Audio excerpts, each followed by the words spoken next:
Assalamualaikum dan salam sejahtera. Bertemu kembali dalam Sembang Didik, program bual bicara baharu yang mengetengahkan pelbagai isu-isu pendidikan negara dan juga berkongsi maklumat berkenaan dengan dasar-dasar dan juga inisiatif yang dilaksanakan oleh Kementerian Pendidikan Malaysia.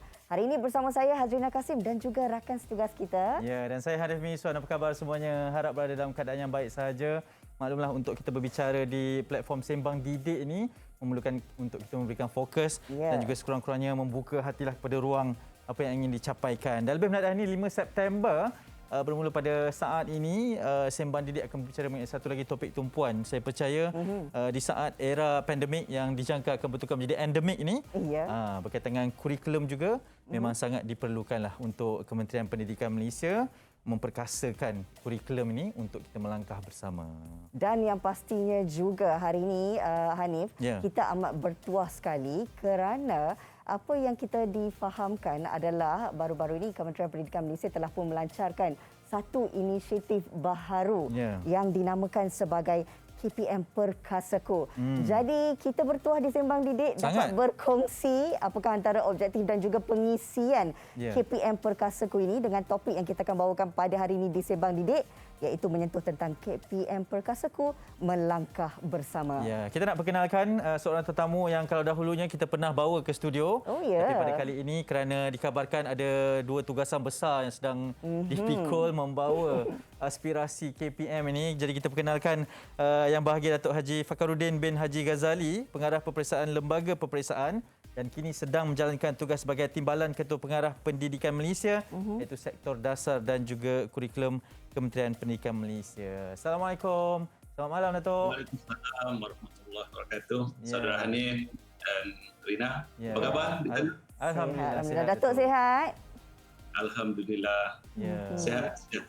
Okey, Datuk, mungkin kita boleh mulakan di Sembang Didik pada malam ini dengan mukadimahnya, Datuk, berkaitan dengan kesan, sebab kita tahu tahun 2021 ini pasti sangat mencabar dengan penutupan kembali sekolah pada kali ini, dan mungkin ada kesannya terhadap sesi pembelajaran murid sebagai mukadimahnya, Datuk, silakan. Ya, terima kasih kepada Hanif dan Rina bersama saya dalam Sembang Didik malam ini. Jadi apa yang kita nak sembangkan berkaitan dengan pendidikan negara. Dan pada hari ini lebih banyak kita bercakap ialah kesan daripada pandemik COVID-19 yang melanda negara dan seluruh dunia. Jadi sudah pastilah kesan daripada itu berlaku beberapa arahan yang perlu Kementerian Pendidikan sendiri pun mematuhi arahan MKN dan mematuhi SOP. Jadi susulan daripada itu, pastinya lah yang paling terkesan ialah anak-anak kita yang sepatutnya berada di bangku sekolah secara bersemuka, tetapi pada kali ini mereka terpaksa terus kekal di rumah dan belajar secara PDPR, pengajaran dan pembelajaran di rumah. Jadi pastinya bukan saja kesan kepada anak murid kita, kesan kepada cikgu, ibu bapa dan semua pihak. Tapi apapun, kita sedang jaga diri kita daripada terkesan daripada pandemik COVID-19 ini. Jadi apa yang sedang berlaku hari ini, kenapa kita laksanakan PDPR itu, kita nak pastikan usaha mendidik anak-anak ini tidak terhenti. Walaupun mereka sedang berada di rumah, pendidikan tetap kita kena berikan sebab mereka adalah pewaris generasi yang akan datang, pewaris untuk kesejahteraan negara kita. Jadi apa yang kita buat dalam proses pembelajaran ini, kita ambil kira kesesuaian yang nak diamalkan dalam PDPR.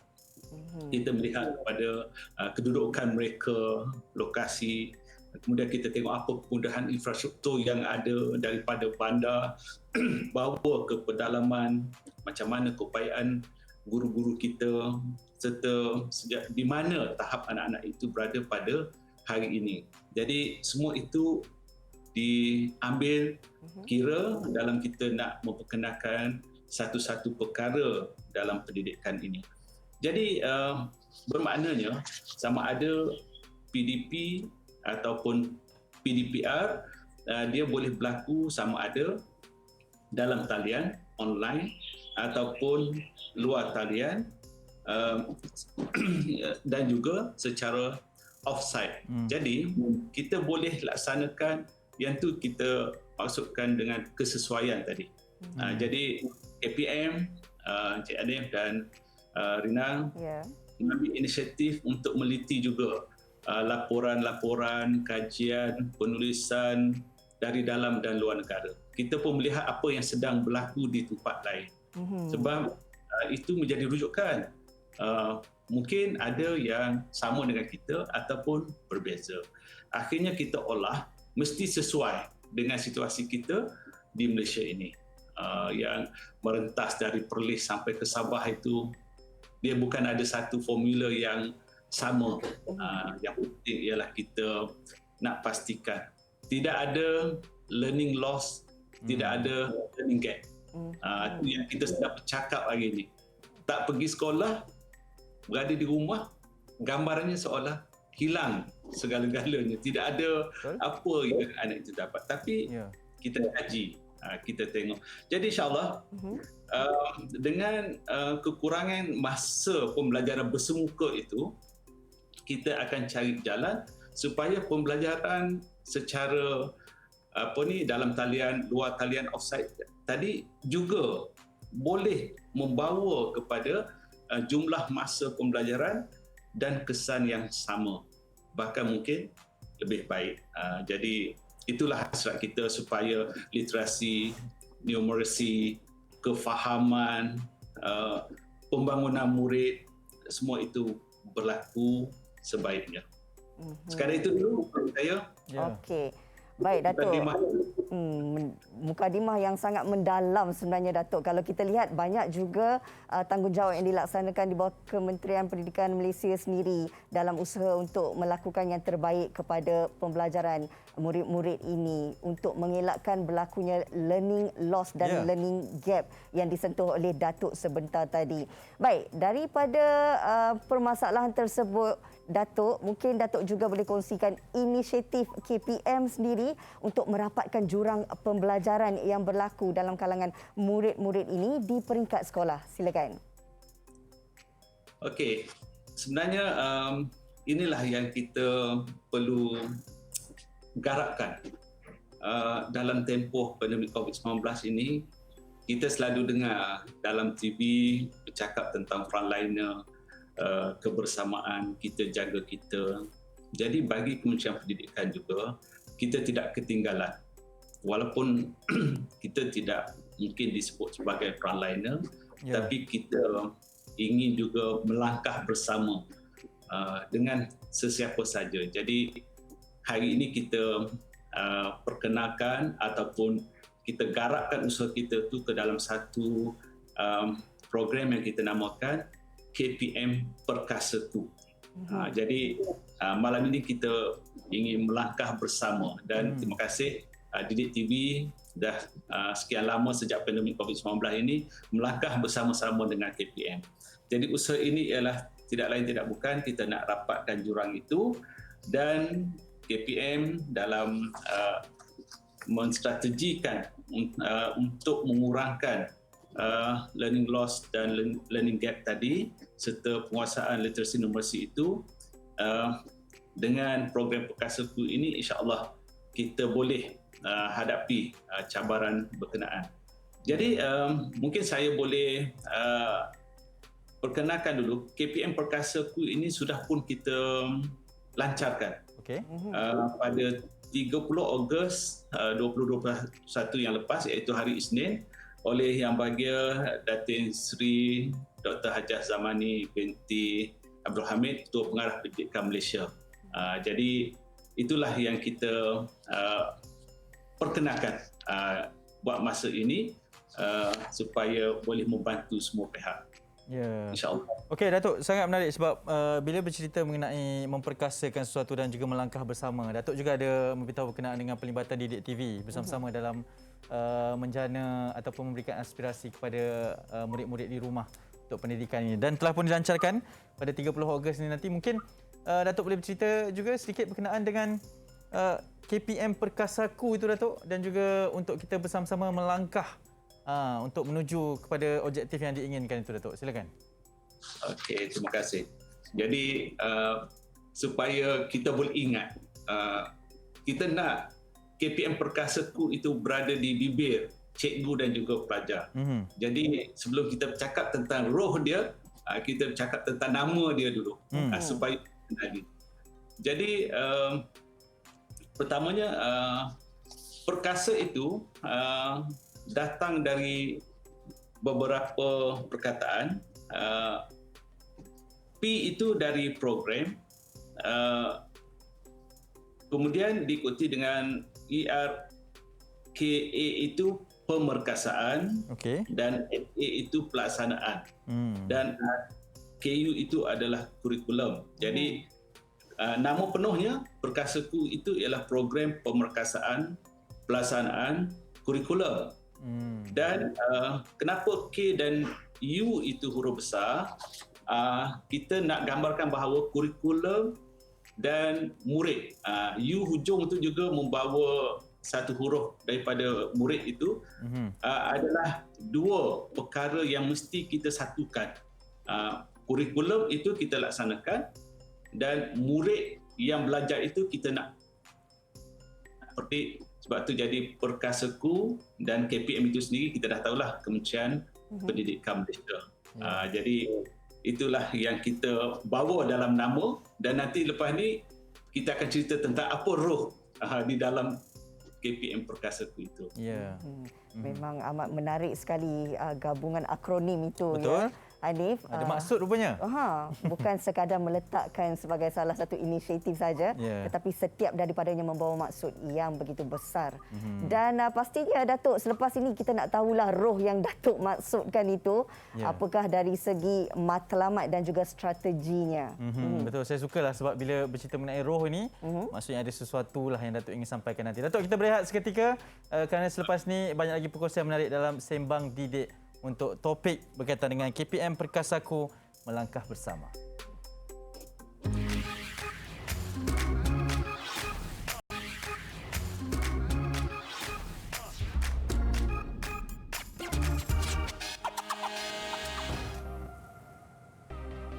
Masih lagi bersama kami dalam Sembang Didik. Pastinya ketika ini kita membicarakan satu topik yang saya percaya akan mendapat sentuhan semua pihak, terutamanya dalam kalangan golongan pendidik, murid-murid dan juga ibu bapa. Ini dia kami bawakan KPM Perkasaku melangkah baru. Ya, apabila bercerita mengenai pandemik COVID-19 2 tahun, maksudnya ini antara strategi dan juga persediaan daripada pihak KPM untuk bersama-sama memacu lebih majulah berkaitan dengan sistem pendidikan negara. Kita masih bersama dengan Yang Bahagia Datuk Fakhruddin pada kali ini untuk bercerita mengenai KPM Perkasaku ini. Datuk, mungkin tadi Datuk tinggalkan kami dengan 6 strategi untuk membawa KPM Perkasaku ini, dan kabarnya untuk memantapkan lagi pelaksanaan kurikulum ini ada satu catch up plan yang telah pun digarapkan. Mungkin Datuk boleh kongsikan berkaitan dengan catch up plan tersebut dan juga apa strateginya, Datuk? Okey, terima kasih Hanif dan Rina. Jadi untuk kita sampai kepada roh yang kita hasratkan di awal tadi dengan strategi itu, jadi kita sebenarnya perincikan lagi melalui catch up plan, supaya catch up plan ini menjadi satu langkah atau step untuk semua pihak, guru, ibu bapa, pelajar, pentadbir sekolah melihat apakah ruang yang masih ada dalam kita menghadapi cabaran pendidikan hari ini dalam tempoh pandemik COVID-19. Jadi catch up plan itu ringkasnya CUP, CUP. Dan jadi kita gambarkan bahawa ada satu bekas yang perlu kita isi lagi. Bekas itu supaya dia memenuhi ruang, dan dalam situasi kita ialah untuk menambah lagi ilmu kepada pelajar kita. Jadi ilmu yang kita nak tambah itu ialah kita nak pastikan murid kita ada penguasaan dalam kandungan kurikulum tahun semasa. Jadi kalau dia darjah 2, jadi apa yang patut dia tahu di peringkat darjah 2 kita sudah sampaikan. Itu penguasaan yang paling penting. di satu-satu tahun ataupun kohort pelajar itu. Yang keduanya, pasti ada jurang di antara satu individu pelajar dengan pelajar yang lain, satu kumpulan dengan kumpulan yang lain. Jadi kita nak rapatkan jurang itu. Yeah. Jadi dalam satu kohort dia dah belajar, dalam kohort itu pula jika ada jurang kita rapatkan. Jadi ini strategi ataupun langkah kita. Kemudian yang ketiganya ialah kita mesti sediakan bahan kepada guru-guru. Seperti kita boleh tengok sekarang ni paparan pelajar sedang belajar. Jadi semua itu secara fizikalnya, tapi dalam talian secara mayanya kita juga sediakan sokongan. Kita kata sokongan kepada guru, makanya tentu akan sampai kepada muridnya sekali. Dan yang keempatnya ialah kita nak pastikan murid yang ada pada tahun ini bersedia untuk kita bawa ke tahun persekolahan tahun hadapan. Jadi mereka bersedia. Kalau tahun 1 bersedia untuk ke tahun 2, tahun 2 ke tahun 3, tahun 6 ke tingkatan 1 dan begitu seterusnya. Jadi catch up plan ni sebenarnya kita laksanakan bermula daripada 1 September sehingga 28 Februari tahun hadapan. Jadi sebenarnya sekolah pun sudah mengenal pasti bahawa dalam tempoh yang sebelum ini, Januari sehingga 31 Ogos, sejauh mana pelajar itu sudah kuasai. Jadi harapan kita dalam sasaran kita ialah 70% daripada kandungan kurikulum dan 30% berbaki daripada 1 September sehinggalah penghujung sesi persekolahan. Jadi apapun, sekolah akan buat penilaian nanti. Pelajar mungkin berbeza-beza tahap mereka. Yang penting ialah ada kaedah. Melalui catch up plan inilah dia akan tampung semula apa kekurangan daripada pembelajaran sebelum ini. Jadi apa yang penting ialah pelajar mesti kuasai kandungan asas kurikulum. Jadi bila kita cakap kandungan asas kurikulum ni, perkara yang wajiblah mereka kuasai sebelum pergi ke next level. Jadi kalau asas ni sudah ada, pasti pergi ke tahun berikut tidak ada masalah. Jadi kandungan asas semua ni sudah pun disusun, diolah oleh rakan-rakan kami di Kementerian Pendidikan Malaysia, bahagian pembangunan kurikulum dan bahagian-bahagian yang berkaitan. Jadi insya-Allah kalau mereka sudah bersedia, makanya berbaki beberapa bulan sesi persekolahan ini dengan berpandukan catch up plan ini, 30% atau lebih sedikit itu dapat dilaksanakan. Jadi pelaksanaan itu tadilah yang kita katakan mereka boleh laksanakan secara mampatan, pencutan dan pengayaan. Saya dah terangkan tadi. Betul. Kan? Di samping itu mereka juga boleh gunakan pentaksiran bilik darjah.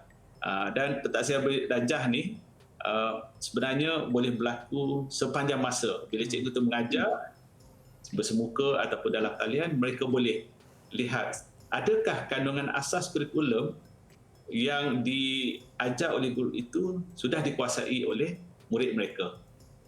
Jadi mereka boleh perhati dari satu hari ke satu hari, minggu ke minggu, bulan ke bulan, dan insya-Allah di pengakhir tahun ini, November atau Disember, guru-guru boleh buat satu lagi penilaian dalaman untuk melihat sejauh mana tahap penguasaan mereka. Jadi kalau tahap penguasaan, kita dalam tahap penguasaan ni kita ada 6 tahap. Jadi kalau pelajar itu berada di tahap 3 sehingga 6, kita anggap dia sudah kuasai apa yang diajar oleh guru dengan kandungan asas kurikulum untuk tahun berkenaan. Tapi kalau masih ada yang berada di tahap 1, tahap 2, kita kena buat satu usaha untuk meningkatkan penguasaan mereka. Jadi bagaimana kita nak bantu. Pendekatannya ada dua lah. Bagi yang tahap 1 dan 2, mereka dibantu melalui program intervensi. Program intervensi ini mungkin kita guna pendekatan pengajaran yang lebih menarik, berbeza, yang boleh memberi kesan kepada pelajar itu. Jadi intervensi. Jadi mungkin latihan yang kembali semula kepada yang agak asas dan sehinggalah mereka kuasai.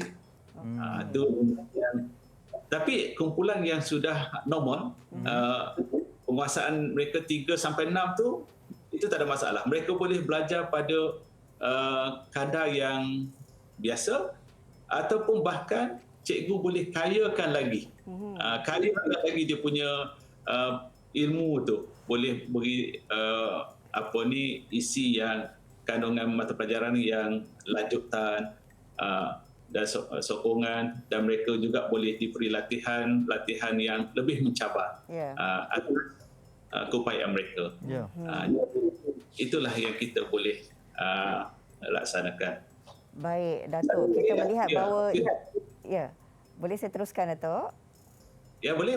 Okey, memandangkan ada tempoh jangka masa yang ditetapkan iaitu dalam kira 5 bulan untuk pelaksanaan catch-up plan ini. Saya nak ajukan satu soalan kepada Datuk. Ini mungkin dari segi kegusaran lah dalam kalangan ibu bapa kan, terutamanya untuk anak-anak yang berada di tahun 1, 2 dan 3. Bagaimana pula mungkin kita nak melihat kepada permasalahan murid-murid ini dalam penguasaan kemahiran 3M ini?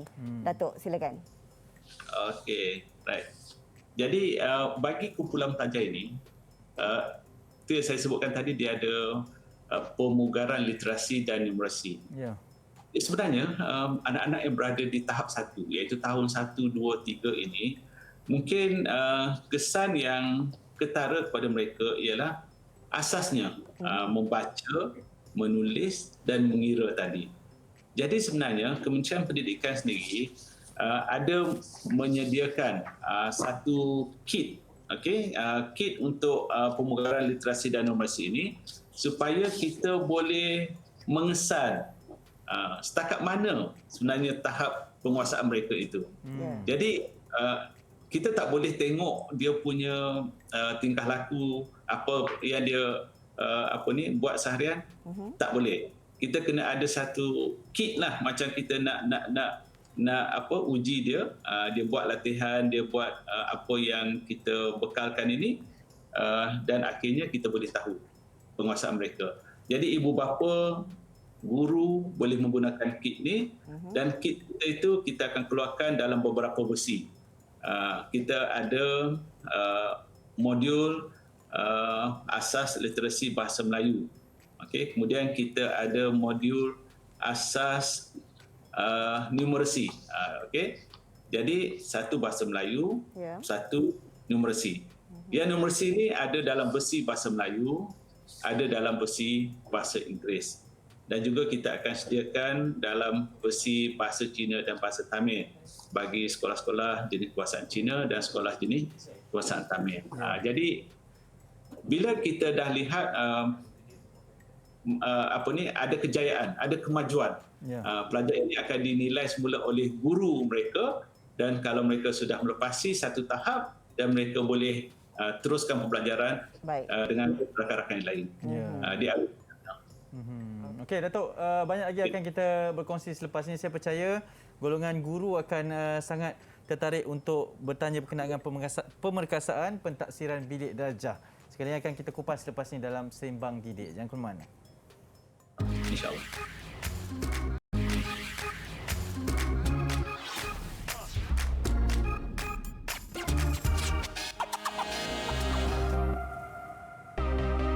Masih lagi bersama kami dalam Sembang Didik. Pastinya ketika ini kita membicarakan satu topik yang saya percaya akan mendapat sentuhan semua pihak, terutamanya dalam kalangan golongan pendidik, murid-murid dan juga ibu bapa. Ini dia kami bawakan KPM Perkasaku melangkah baru. Ya, apabila bercerita mengenai pandemik COVID-19 ya 2 tahun, maksudnya ini antara strategi dan juga persediaan daripada pihak KPM untuk bersama-sama memacu lebih majulah berkaitan dengan sistem pendidikan negara. Kita masih bersama dengan Yang Bahagia Datuk Fakhruddin pada kali ini untuk bercerita mengenai KPM Perkasaku ini. Datuk, mungkin tadi Datuk tinggalkan kami dengan 6 strategi untuk membawa KPM Perkasaku ini, dan kabarnya untuk memantapkan lagi pelaksanaan kurikulum ini ada satu catch up plan yang telah pun digarapkan. Mungkin Datuk boleh kongsikan berkaitan dengan catch up plan tersebut dan juga apa strateginya, Datuk?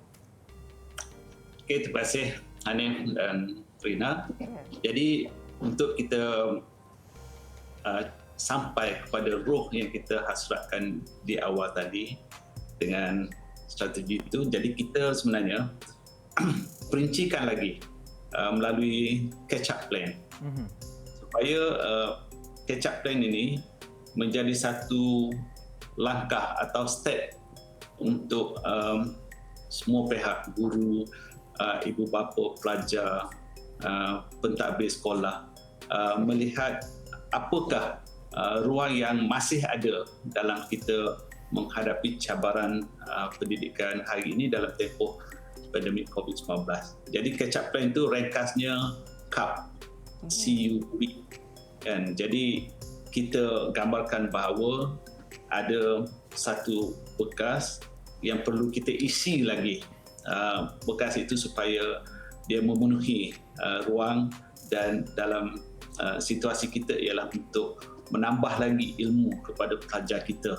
Jadi ilmu yang kita nak tambah itu ialah kita nak pastikan murid kita ada penguasaan dalam kandungan kurikulum tahun semasa. Jadi kalau dia darjah 2, jadi apa yang patut dia tahu di peringkat darjah 2 kita sudah sampaikan. Itu penguasaan yang paling penting di satu-satu tahun ataupun kohort pelajar itu.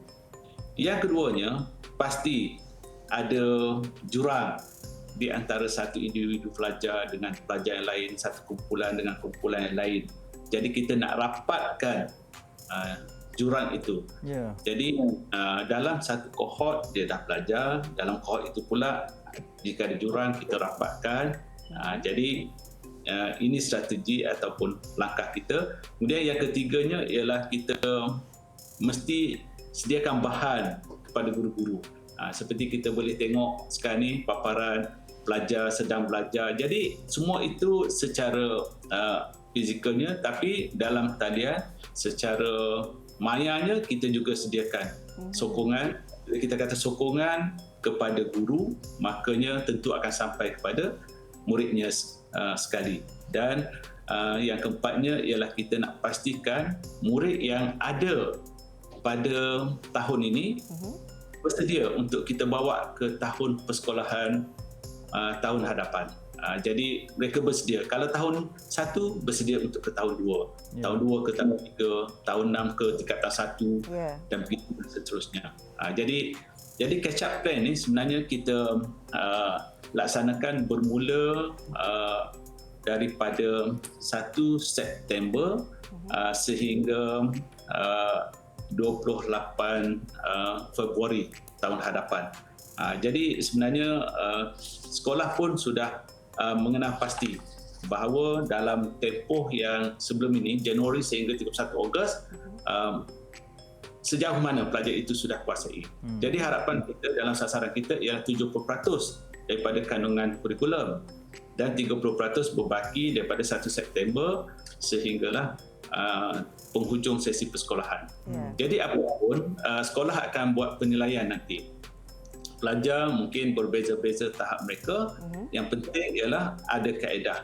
Melalui catch up plan inilah dia akan tampung semula apa kekurangan daripada pembelajaran sebelum ini. Jadi apa yang penting ialah pelajar mesti kuasai kandungan asas kurikulum. Jadi bila kita cakap kandungan asas kurikulum ni, perkara yang wajiblah mereka kuasai sebelum pergi ke next level. Jadi kalau asas ni sudah ada, pasti pergi ke tahun berikut tidak ada masalah. Jadi kandungan asas semua ni sudah pun disusun, diolah oleh rakan-rakan kami di Kementerian Pendidikan Malaysia, bahagian pembangunan kurikulum dan bahagian-bahagian yang berkaitan. Jadi insya-Allah kalau mereka sudah bersedia, makanya berbaki beberapa bulan sesi persekolahan ini dengan berpandukan catch up plan ini, 30% atau lebih sedikit itu dapat dilaksanakan. Jadi pelaksanaan itu tadilah yang kita katakan mereka boleh laksanakan secara mampatan, pencutan dan pengayaan. Saya dah terangkan tadi. Betul. Kan? Di samping itu mereka juga boleh gunakan pentaksiran bilik darjah.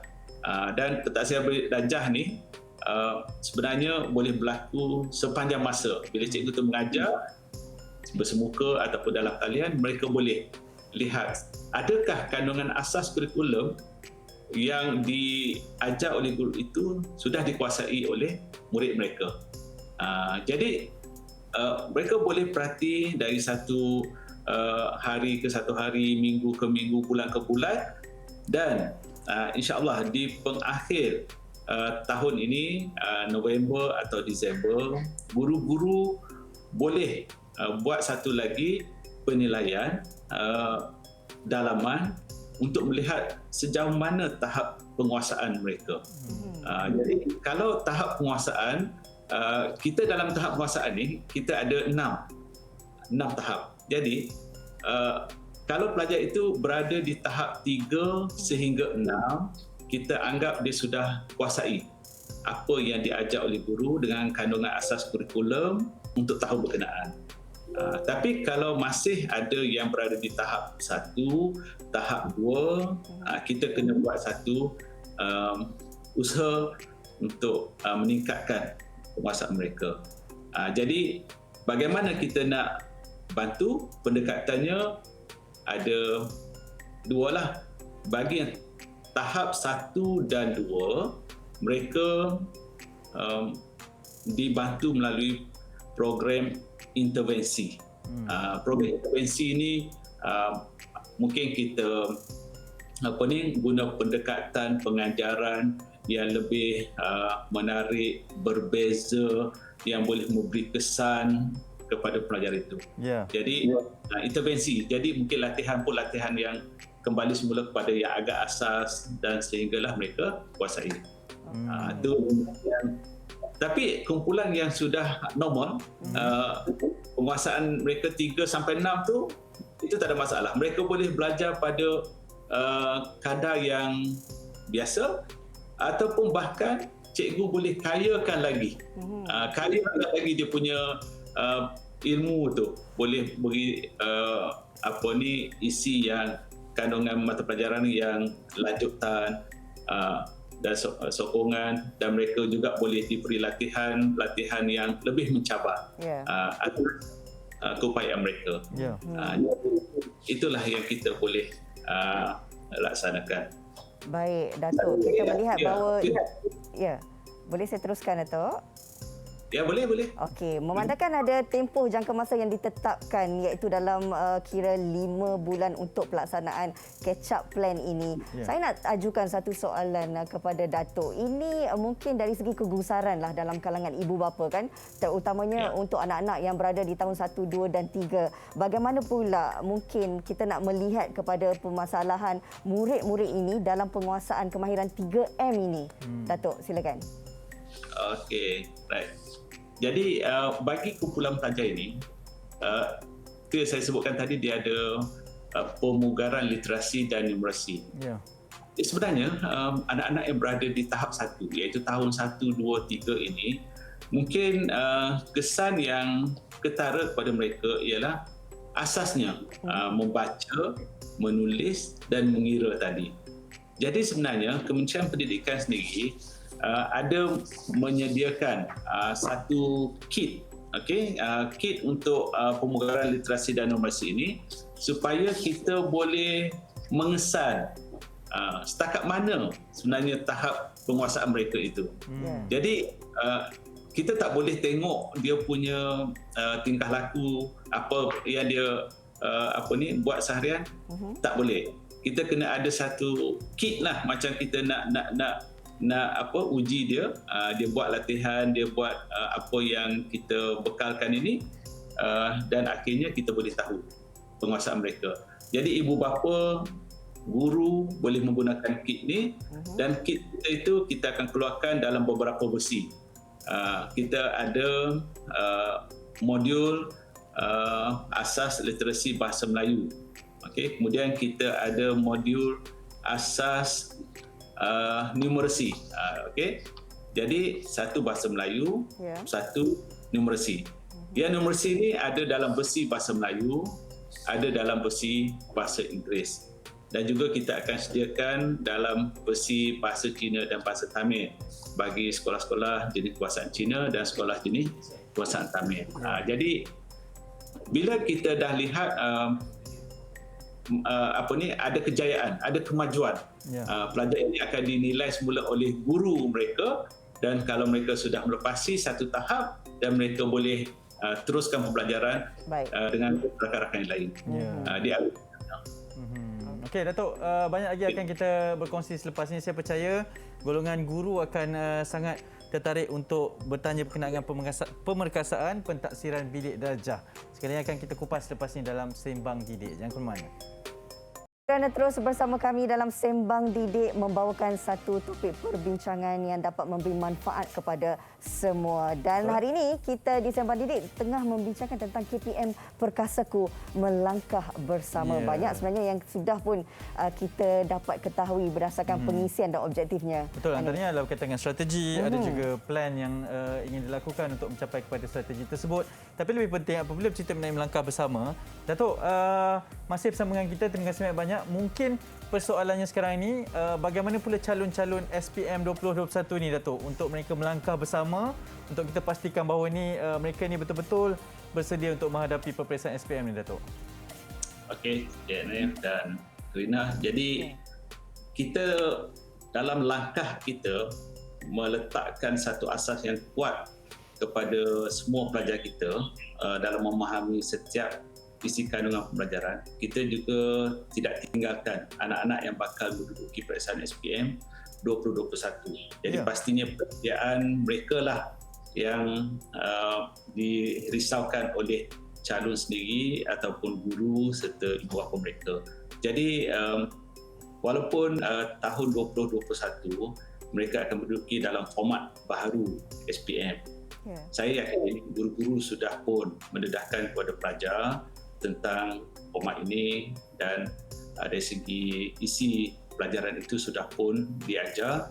Cumanya di lembaga peperiksaan juga akan ada beberapa siri di Didik TV ini untuk menjelaskan tentang format baharu SPM bagi beberapa mata pelajaran yang penting yang perlu diketahui oleh pelajar. Kali ini kita dedahkan secara Didik TV supaya diketahui oleh setiap pelajar dan mereka boleh ulang melihat dalam program yang diletakkan dalam sumberku nanti. Dan pada masa sama juga kita akan ada satu slot yang boleh kita letakkan tentang tunjuk cara amali sains. Ujian amali sains akan diadakan mulai tahun 2021 ini setelah diadakan sejak tahun 2000. Jadi selepas diadakan semula, diadakan secara bersepadu sekali bagi untuk amali sains, akan menduduki amali bagi fizik, kimia dan biologi. Jadi kita akan buat satu virtual lab dalam rancangan Didik TV nanti. Jadi anak-anak pelajar boleh tengok di situ. Manakala bagi ujian lisan, ujian bertutur, bahasa Melayu, bahasa Inggeris juga akan ada nanti kita tunjukkan. Jadi insya-Allah anak-anak pelajar SPM 2021 jangan risau. Apa yang kita akan uji taksir nanti adalah perkara yang biasa anda lalui dalam pembelajaran dan hanya tunjukkan kebolehan penguasaan anda dalam melaksanakan amali sains dan juga kemahiran bertutur itu sendiri.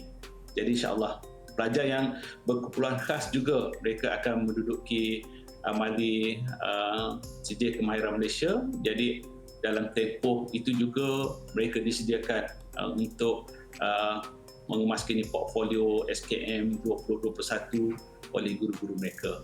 Jadi melangkah bersama kita ni pelajar yang dalam keadaan tidak menduduki peperiksaan dan juga menghadapi peperiksaan, insya-Allah. Inilah murid-murid kita, orang katakan Datuk, belajar dalam situasi norma baharu. Dalam dunia pendidikan juga memerlukan anjakannya sendiri. Dan inisiatif guru-guru pada hari ini kita melihat cukup memberangsangkan dalam usaha untuk memastikan kemenjadian murid-murid kita. Baik Datuk, kalau boleh Datuk kongsikan berkenaan dengan pentaksiran bilik darjah ini. Datuk, bagaimana cara untuk memperkasakannya? Baik, Rina, pentaksiran bilik darjah ni sebenarnya satu komponen yang penting.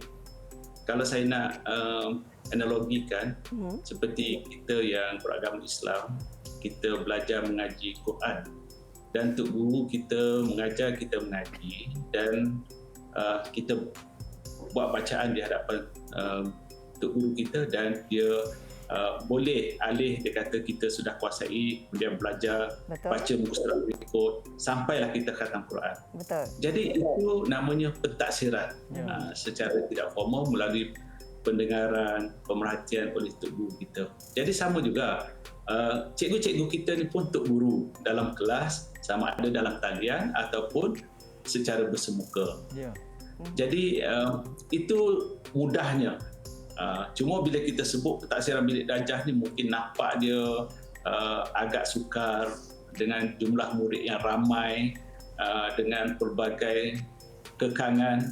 Tapi saya ingin mengajak rakan-rakan guru, apa yang guru sedang lakukan hari ini, mengajar itu tambah sikit elemen untuk mentaksir, merekod apa yang diperhatikan kemajuan anak-anak murid kita. Jadi insya-Allah kita juga akan beri penjelasan melalui penghasilan infografik dan video penerangan. Kita akan kongsikan dalam sumberku itu ataupun di platform yang pelbagai supaya cikgu kita boleh lihat contoh-contoh bagaimana untuk melaksanakan PBD dalam situasi yang berbeza. Jadi Kementerian Pendidikan juga mengaturkan sesi penataran pentaksiran bilik darjah ni untuk mengulang semula, memberi kefahaman semula bagi memugarkan kefahaman itu, dan kita juga akan sediakan panduan yang diletakkan boleh dicapai dalam talian, boleh dimuat turun di portal bahagian pembangunan kurikulum. Jadi insya-Allah kita harap bahan-bahan ini, maklumat ini boleh membantu guru kita dalam melaksanakan pentaksiran bilik darjah. Jadi insya-Allah kita juga ada helpdesk nanti, pegawai yang bertanggungjawab di bahagian pembangunan kurikulum boleh dihubungi, bukan saja untuk PBD tapi juga untuk apa yang kita cerita tentang KPM Perkasaku ini. Ya, betul. Okey, Datuk, diam tak diam nampaknya kita dah berada di penghujung. Mungkin soalan yang terakhir Datuk untuk kita memberikan ruang kepada Datuk bagi memberikan harapan pada semua warga pendidik, terutama yang saya percaya dengan program terbaru KPM Perkasaku melangkah bersama. Datuk, silakan. Okay, terima kasih. Pertamanya kepada Didik TV. Kami di KPM sangat hargai usaha Didik TV untuk menyebarluaskan maklumat tentang pendidikan ini. Yang keduanya, saya nak salute kepada semua guru-guru seluruh negara. Anda adalah pendidik yang sangat hebat. Anda telah berusaha bersungguh-sungguh. Cikgu telah buat yang terbaik dalam mendidik anak bangsa kita, dan saya yakin dengan kaedah yang baharu ini, secara PDPR ataupun nanti secara bersemuka ataupun mungkin secara hybrid nanti gabungan kedua-duanya, cikgu-cikgu boleh pergi lebih jauh lagi dalam menghasilkan anak bangsa yang lebih cemerlang pada masa akan datang. Cikgu-cikgu yang berada di dalam sistem kita ini, mereka yang punya komitmen yang tinggi. Jadi teruskanlah Cuma kami di peringkat Kementerian Pendidikan Malaysia akan terus memikirkan, mencari jalan untuk menyokong usaha cikgu dengan pelbagai bahan sumber yang ada, dan kali ini kita adakan repository sumberku untuk cikgu capai gunakan bahan itu. Jadi KPM Perkasaku ini ialah hasrat untuk menyokong kerja-kerja guru. Kepada anak-anak murid, anak pelajar, anda juga adalah murid yang hebat. Anda ada tahap disiplin yang lebih tinggi. Data menunjukkan bahawa PDPR yang dilaksanakan oleh Kementerian Pendidikan ini menunjukkan peningkatan pelajar kita belajar secara dalam talian. Semakin meningkat peratusannya, semakin baik. Jadi alhamdulillah, disiplin semakin tinggi. Anda sudah pandai ataupun sudah mahir menggunakan teknologi dalam pembelajaran dan sudah ada disiplin diri. Jadi itu anda akan menjadi anak bangsa Malaysia yang berjaya. Ambil semangat kemerdekaan ini, anda jadi orang yang merdeka dalam kehidupan ini. Betul. Daripada kami doakan yang terbaik untuk semua warga pendidik, pelajar, ibu bapa di negara Malaysia ini. InsyaAllah. Baik, dan pastinya kita juga mengharapkan agar KPM Perkasaku ini dapat dilaksanakan sebaik mungkin dengan sokongan bukan sahaja dalam kalangan guru, murid-murid, tetapi ibu bapa juga turut memainkan peranan yang penting bagi memastikan murid-murid ini dapat menguasai pembelajaran walaupun ketika ini berdepan dengan pandemik, masih lagi PPR ini bantu mereka dalam pembelajaran masing-masing. Datuk, terima kasih banyak kerana sudi bersama kami di Sembang Didik. Ya, sama-sama. Kita jumpa lagi nanti, insyaAllah. Pelajaran ataupun isu pendidikan. InsyaAllah. Assalamualaikum, Datuk. Waalaikumsalam warahmatullahi wabarakatuh. Yang bahagia Datuk Haji Fakhruddin bin Haji Ghazali yang ketika ini menjalankan tugas timbalan Ketua Pengarah Pendidikan Malaysia Sektor Dasar dan juga Kurikulum. Berbicara berkenaan dengan aspirasi KPM Perkasaku untuk melangkah bersama. Kita dah berada di penghujung, Rina. Dan pastinya kami mengharapkan apa yang kami bawa dalam kemenjadian murid itu sendiri. Saya Hazrina Kasim. Dan saya Harif Miswan. Jumpa lagi di Sembang Didik. Assalamualaikum. Selamat malam.